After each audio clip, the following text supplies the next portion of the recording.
Hello students, कैसे हैं सभी लोग। उम्मीद करता हूं बिल्कुल ठीक होंगे। मैं मनीष आप सब लोग का वेलकम करता हूं अपने यूट्यूब चैनल एचबीसी हर बच्चे की क्लास में। आज हम लोग क्लास 9th मैथ चैप्टर जो 10 है सर्कल, उसके एक्सरसाइज 10.4 स्टार्ट कर रहे हैं। देखिए क्वेश्चन 1 क्या कह रहा है इसके अंदर। 2 circles of radius 5 centimetre and 3 centimetre intersect at 2 points and the distance between their centre is 4 centimetre. 2 circle है, एक का रेडियस है 5 सेंटीमीटर, एक का रेडियस है 3 सेंटीमीटर। ठीक है, वो इंटरसेक्ट कर रहे हैं किन्हीं 2 पॉइंट्स में। ठीक है, और जो उन दोनों के सेंटर के बीच का जो डिस्टेंस है वो 4 सेंटीमीटर है। हमें फाइंड करना है लेंथ किस चीज़ की, जो कॉमन कोड है उनकी, उसकी लेंथ को फाइंड करना है। चलिए अभी फिगर ड्रॉ कर लेते हैं पहले इसका। तो सपोज ये आपके पास एक सर्कल है, इसके सेंटर को मैं O मान लेता हूँ। इसके अलावा एक और सर्कल है, इसके सेंटर को मान लेते हैं O डैश। ठीक है, अब ये वाला जो सर्कल है इसका रेडियस कितना है, 5 सेंटीमीटर है। और ये जो दूसरा जिसका सेंटर O डैश है, इसका रेडियस कितना मान लेते हैं, इसका 3 सेंटीमीटर गिवन है। अब ये 2 पॉइंट पे इंटरसेक्ट कर रहा है। 4 से एक पॉइंट ये हो गया, दूसरा पॉइंट ये हो गया। पॉइंट्स के नाम देते हैं A और B। ठीक है, अगर मैं O को A के साथ ज्वाइन कर दूं तो रेडियस बन गया 5 सेंटीमीटर। अगर मैं O को B के साथ ज्वाइन कर दूं तो ये भी रेडियस बन गया 5 सेंटीमीटर। अब A को अगर मैं ज्वाइन करूं O डैश के साथ तो ये भी रेडियस बन गया दूसरे सर्कल का, जिसका रेडियस है 3 सेंटीमीटर। अगर B को ज्वाइन कर देते हैं O डैश के साथ तो ये भी रेडियस बन गया दूसरे सर्कल का, जिसका रेडियस है 3 सेंटीमीटर। ठीक है, अब ये जो है, जो दोनों सेंटर्स है दोनों सर्कल के, एक O और O डैश, इन दोनों सेंटर का जो डिफरेंस है या डिस्टेंस है, ये कंप्लीट डिस्टेंस कितना है, 4 सेंटीमीटर है। ये जो डिस्टेंस है O से O डैश का, ये 4 सेंटीमीटर का है।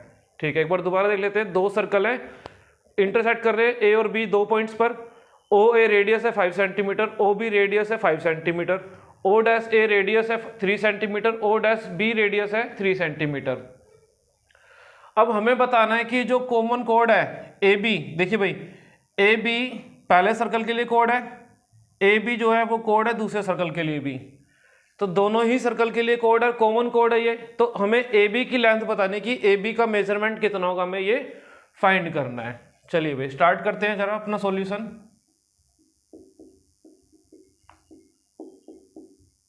गिवन में क्या हो जाएगा हमारे पास, 2 circles with common code AB। इनका कॉमन कोड है AB। हमें फाइंड करना है इसके अंदर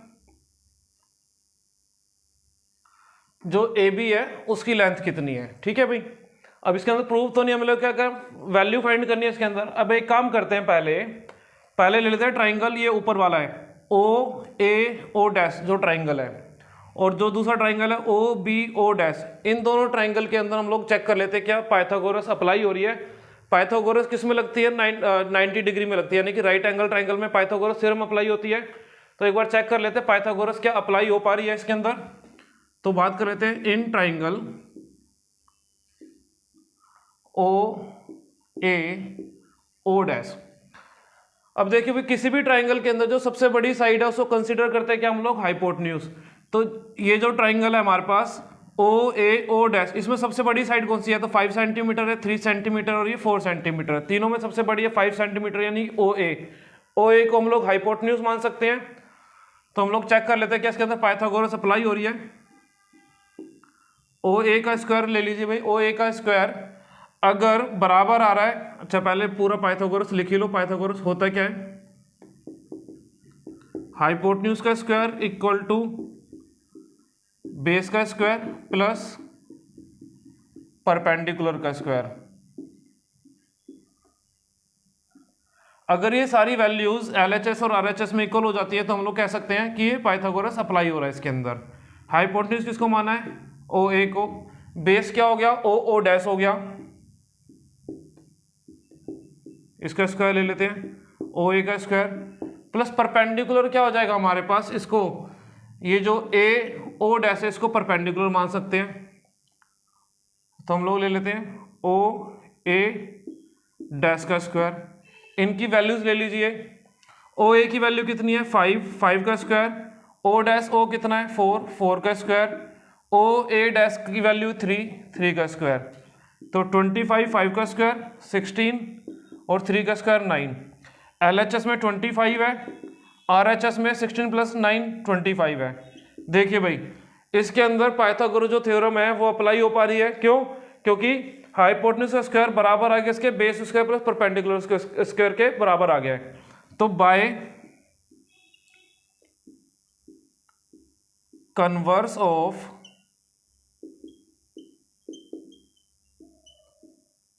पाइथागोरस एंगल, देखिए भाई अब किसी भी राइट एंगल ट्राइंगल के अंदर 90 डिग्री कहां बनता है, हाइपोटेन्यूज के ठीक अपोजिट। हाइपोटेन्यूज क्या मानी हम लोगों ने, ए मानी हुई है, तो इसके अपोजिट कौन सा एंगल फॉर्म हो रहा है, ट्राइंगल ओ ए ओ डैश के अंदर ये वाला जो एंगल है ये एंगल 90 डिग्री बनाना चाहिए, यानी कि एंगल ए ओ डैश ओ हम लोग कह सकते हैं by converse of Pythagoras angle A O dash O is right angled triangle. ठीक है, अगर angle A O dash O right angle triangle है तो एंगल ए ओ डैश ओ का जो सम है वो कितना हो जाएगा, 90 डिग्री हो जाएगा। इसको आप एक काम करें, इक्वेशन नंबर 1 मान सकते हैं। ये भी हम लोगों ने काम करा ऊपर वाले ट्राइंगल के अंदर ओ ए ओ डैश के अंदर वेरीफाई कर लिया क्या पाइथागोरस अप्लाई हो रहा है। अगर अप्लाई हो रहा है तो हम लोग कह सकते हैं एंगल ए ओ डैश ओ जो है वो राइट एंगल ट्राइंगल है, तो एंगल ए ओ डैश ओ कितना हो जाएगा, 90 डिग्री हो जाएगा। चलिए अब सेम काम करेंगे हम लोग दूसरे ट्राइंगल के अंदर जो नीचे बन रहा है ओ बी ओ डैश के अंदर। इसके लिए मुझे क्या करना है, इसको थोड़ा सा रफ करना है। ठीक है भाई, आप लोग स्क्रीनशॉट ले सकते हैं इसका। तो मैं इसके अंदर से एक काम करता हूँ, सिर्फ कुछ नेम चेंज कर लेता हूँ, बाकी मेरे चीज़ें आसान हो जाएंगी। चलिए भाई, इसके अंदर मैं यहाँ पर कुछ चीज़ों को चेंज कर लेता हूँ, बस इस लाइन को चेंज कर लेता हूँ। इससे क्या होगा, मुझे कैलकुलेशंस नहीं करनी पड़ेंगी। चलिए भाई, अब ये जो ट्राइंगल है नीचे वाला ट्राइंगल, क्या नाम है इसका, ओ बी ओ डैश। कौन सा triangle, O B O dash. इसको वेरीफाई कर लेते हैं। इन triangle O B O dash के अंदर, इसके अंदर भी पाइथागोरस चेक कर लेते हैं क्या अप्लाई हो पा रही है। अब देखिए भाई, इसके अंदर भी सबसे लंबी साइड कौन सी है, ओ बी है, जिसको हम लोग हाइपोटेन्यूज कंसीडर कर सकते हैं। तो हाइपोटेन्यूज क्या हो जाएगी इस वाले के लिए, ओ बी। बेस किसको मान सकते हैं, अगेन ओ डैश ओ को, ओ डैश क्या हो गया हमारे लिए, बेस हो गया। परपेंडिकुलर किसको मान लोगे, बी ओ डैश को, बी ओ डैश को क्या मान लोगे, परपेंडिकुलर मान लोगे। चलिए ओ बी का मेजरमेंट देख लीजिए कितना है, ओ बी है वैल्यू 5। अब ये जो है हमारा ओ डैश कितना है 4 सेंटीमीटर, बी ओ डैश कितना है 3 सेंटीमीटर। चेक कर लेते हैं अगेन, 5 का स्क्वायर 4 का स्क्वायर 3 का स्क्वायर 25 आएगा, इधर 16 आएगा, 9 आएगा, ऐड करोगे LHS equal to RHS by converse of Pythagoras theorem. बस अब यहाँ पे हमें एंगल का नाम चेंज करना है। एंगल का नाम देखो भाई, अगेन वही चीज आ रही है, हाइपोटेन्यूज सबसे बड़ी साइड है तो इसके अपोजिट कौन सा एंगल फॉर्म हो रहा है, ये एंगल फॉर्म हो रहा है जिसका नाम है बी ओ डैश ओ।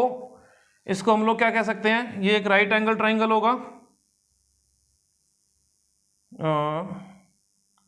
Triangle O B O dash, ये राइट एंगल ट्राइंगल हो गया। एक second, B O dash O, हाँ triangle B O dash O right angle triangle हो गया हमारे पास। इसी तरीके से ये जो एंगल है बी ओ डैश ओ, ये 90 डिग्री हो जाएगा और इसको नाम चेंज करके इक्वेशन नंबर 2 रख सकते हैं। चलिए भाई, बिल्कुल पिछले जैसे था, जैसे हम लोगों ने ट्राइंगल ऊपर वाले में लिया था, सेम वही काम करा है यहाँ पर भी। काफ़ी इजी हो गया। अब चलिए भाई, इसका स्क्रीनशॉट चाहे तो ले सकते हैं। अब बाकी का काम इसके लिए मुझे रफ करना पड़ेगा। ठीक है, एक काम करते हैं, मैं थोड़ा सा स्पेस यहीं बना लेता हूँ। अब हम लोग कह सकते हैं बाय एडिंग इक्वेशन 1 एंड 2। देखिए भाई, इक्वेशन 1 क्या आई थी, angle A O dash O plus angle जो इक्वेशन 2 आई है वो कितनी आई है, angle B O dash O. ये 90 डिग्री था, ये भी 90 डिग्री है, तो ये 180 बना रहा है। अब 180 क्या होता है, एक लाइन होती है। अच्छा, अगर इन दोनों एंगल को अगर ऐड करते हो, कौन सा एंगल फॉर्म हो रहा है, ये ए ओ डैश ओ है ये वाला, और ये बी ओ डैश ओ ये वाला।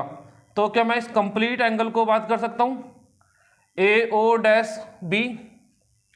तो इन दोनों के प्लेस पे ऐड करके लिख सकते हैं angle A O dash B कितना आ गया, 180 डिग्री आ गया। अगर कोई एंगल 180 डिग्री हो रहा है यानी कि वो एक स्ट्रेट लाइन बना रहा है, अब हम लोग कह सकते हैं A O dash B will be a line, क्यों 90 डिग्री बना रहा है ये। अब देखो भाई, हमें तो ए बी की वैल्यू निकालनी है।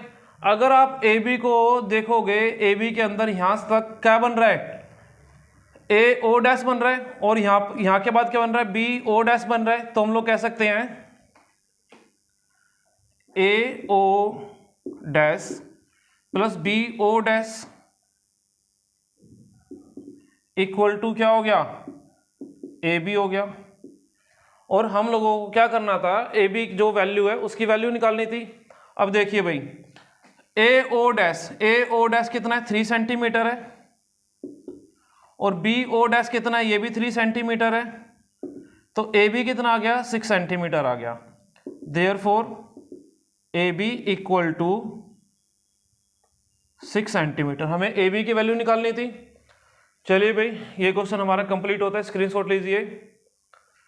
इस वीडियो के लिए एक यही क्वेश्चन, बाकी जो सेकंड क्वेश्चन है नेक्स्ट वीडियो में करेंगे। चलिए भाई, बाय बाय, टेक केयर।